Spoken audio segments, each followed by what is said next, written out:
Hey, Kyle, what's it like to be an athlete and have to go through the testing procedures day by day, the concern about spread, what's happening across campus, what's happening in college campuses and SEC programs to student athletes? Can you guys just walk us through what it's been like to experience this, and how scared are you about it? You know, it's been a good or a big change, obviously, from year to year, and a lot of new protocols have been added. But if anything, it just seems like the schools have taken more of an interest in keeping us safe and more testing, more more rules, more we're looking at all the regulations and stuff in our counties and abiding by them. And I'm not scared about if stuff happens with the virus in our school. I'm not too worried about it. I think that we have a lot of precautions and stuff to keep us safe.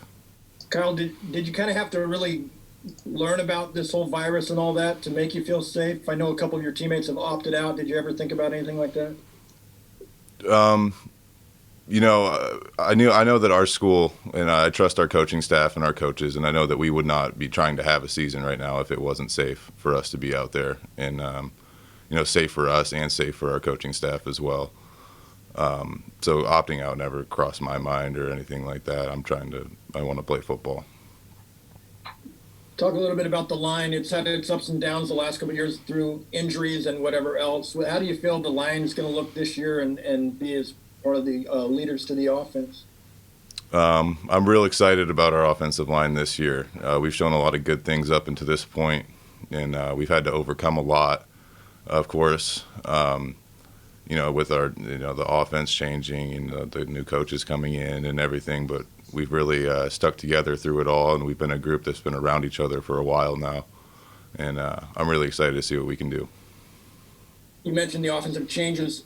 Given that, what's the biggest challenges for the line to adjust to whatever comes your way? Definitely keeping up with the new terminology. You're not changing a whole lot, but new words, new communication, and making sure that we're communicating the most on the field is most important to our position, and making sure that that's been the biggest change from year to year, or this last year to this year. The offense the last couple of years hasn't produced as many points as you'd like. Do you think you guys will be able to hit the ground running and score from the start, or do you think you'll have to kind of ease into it?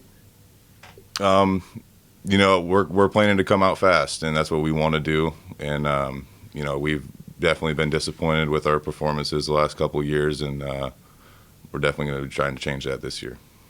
What will be the differences in playing in Carson over San Diego? I don't mean as far as the spectators. I mean as far as how the field will play. Did you see anything different about playing there? Yeah, I was really excited when I got up to see the facilities. The field and everything there is in a lot better shape than what we've been used to in the past, and it really gives us, it gets me excited to go up there and play in a facility like that. I'm curious, especially being a senior, have you thought about the emotions that you may go through running out there onto the field for this game, given all the circumstances you've had to go through to get here and everything that it's taken? Have you thought about what the emotions may be like for that opening game? You can try and think about stuff like that, but I'm not really going to be sure until we get out there. I know that I'm excited to play my senior year. It all comes down to this. Everyone wants this to be their best year, and we've overcome a lot, but I'm excited to get it started and get it rolling, and get playing with my teammates. Given the uncertainty of the season, not knowing if it's going to go off without a hitch or anything, does each game kind of carry a little more importance to it at all, by any means? Yeah, you're never quite sure what's going to happen, especially in these times right now, and making sure that you treat each game as important as it needs to be. You never know if it's going to be the last one for a couple weeks or something. So, really focusing on what you can control, and bringing good energy and good attitude towards it, and focusing on each game. Hey, Kyle, just curious what you've seen specifically from the offense in camp and practices that gives you confidence that you guys will be more productive than you have been the last couple seasons. Thanks. Getting the ball out on the perimeter faster in the hands of playmakers has been a big change. Trying to speed it up, more plays, and we just get get the ball to the playmakers in space is just going to be our biggest change this year. Just doing that more often. Hey, Kyle, question about the whole virtual experience. How weird has it been to have to do so much via Zoom and virtual learning as a football player?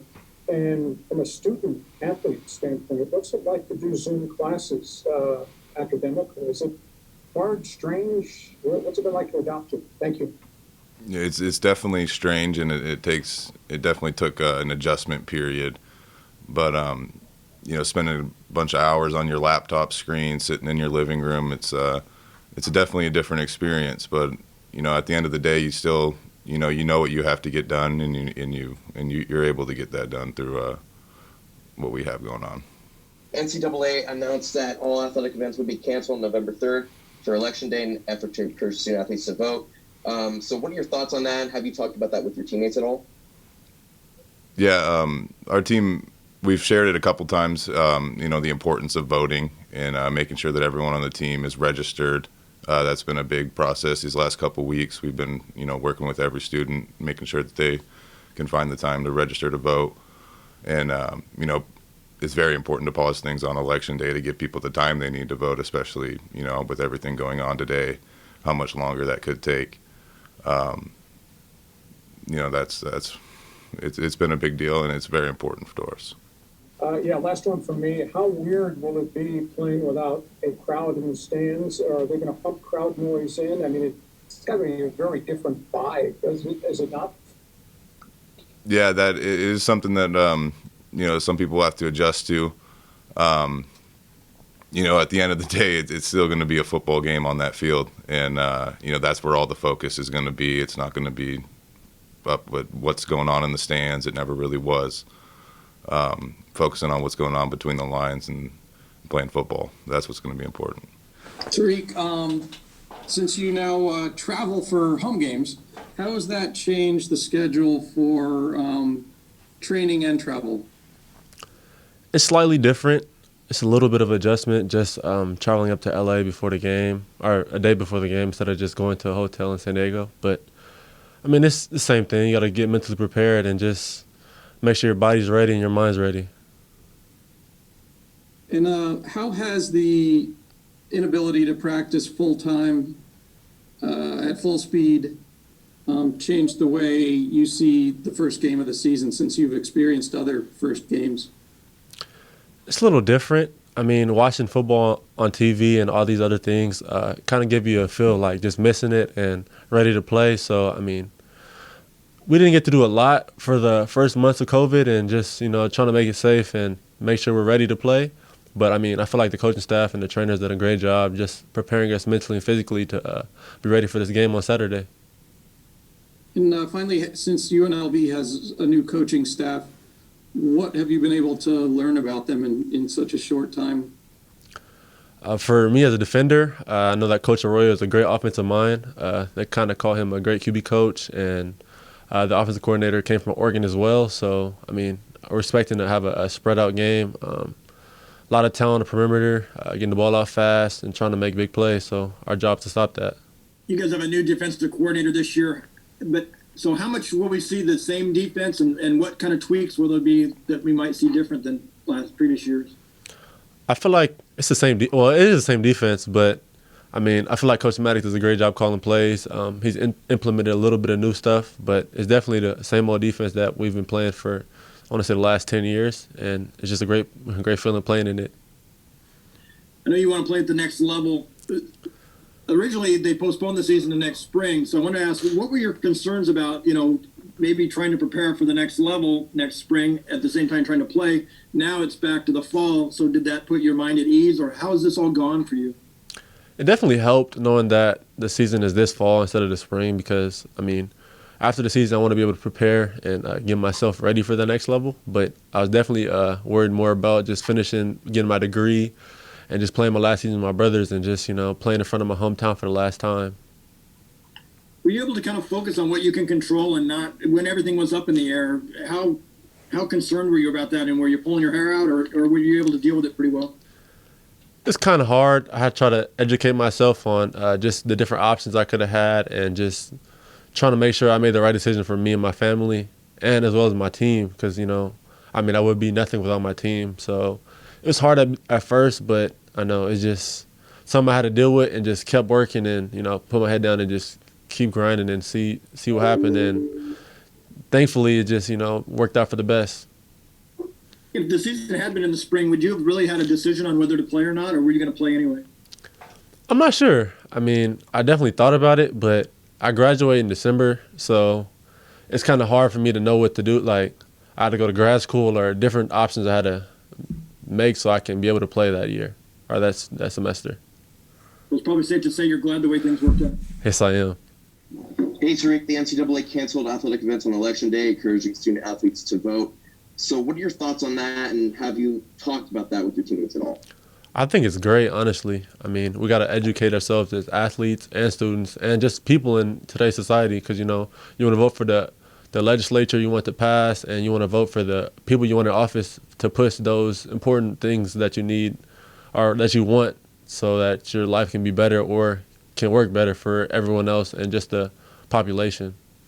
And I think that the coach did a great job, the staff here, just trying to emphasize the importance of it and just, being able to vote and just NCAA doing that is really cool. So I'm just glad that happened. Hey, TARIQ, you never really struck me as a guy that took this game for granted in the first place, but the fact that it was taken away and then the uncertainty of knowing if you'll even make it through a full season, have you kind of found a new appreciation for how much you love this game? Definitely. Almost losing the season and just losing my senior year it was heartbreaking because, I grew up in San Diego, grew up watching SDSU football. My dad's an alumni. All my family goes to the games and just, it would have been sad not to be able to play my last year here at SDSU and just miss out the opportunity to play with my brothers who, I've developed a bond for the last 4 years that's going to last a lifetime. With all that being said, do you feel that this opening game will have an extra kind of energy to it, an emotion to it, given everything you went through to get to this game? I believe so. It's another game, and you can't take it for granted. But for me, it's just a pleasure to be able to play. Because a couple months ago, I never thought I would have the chance to play here again. So it's definitely an honor, and I'm just excited to get it started. Tariq, what's it going to be like to play in, with nobody in the stands? Be more like a Pop Warner where the only families there, and not having that same energy to a game. It's definitely going to be weird, but I'm definitely going to miss the fans and just the support system that SDSU has provided me and my teammates. But it's definitely business. You got to tune in with your other 10 or 21 other teammates and just, make sure the job is done the right way. And whatever's between that lines is what matters. And we got to win. So, that's just what the focus is. And, you can't really be too distracted about who's not there and who's there. So that's my thought on it. When you play and have like a interception or another big play, have you noticed the fans and the cheers, or are you so focused that you don't notice that as much anyway? You notice it, just the background noise, but I'm definitely want to cheer with my teammates. That's without them doing their job, I wouldn't be able to make the plays that I do and the plays that I have made. So, I'm definitely gonna miss hearing that cheering and yelling and just the support that we had from all the fans at SDSU and just the San Diego fans that just their support us because we're in San Diego. But it's an honor just to be able to celebrate with my teammates and do that. What's your opinion of piped-in crowd noise? Will that get you energized? I'm not sure. I've seen it on the bubble and stuff like that, so it's kind of cool. But I don't know. I've never competed in something like that, so I probably have to adjust to it.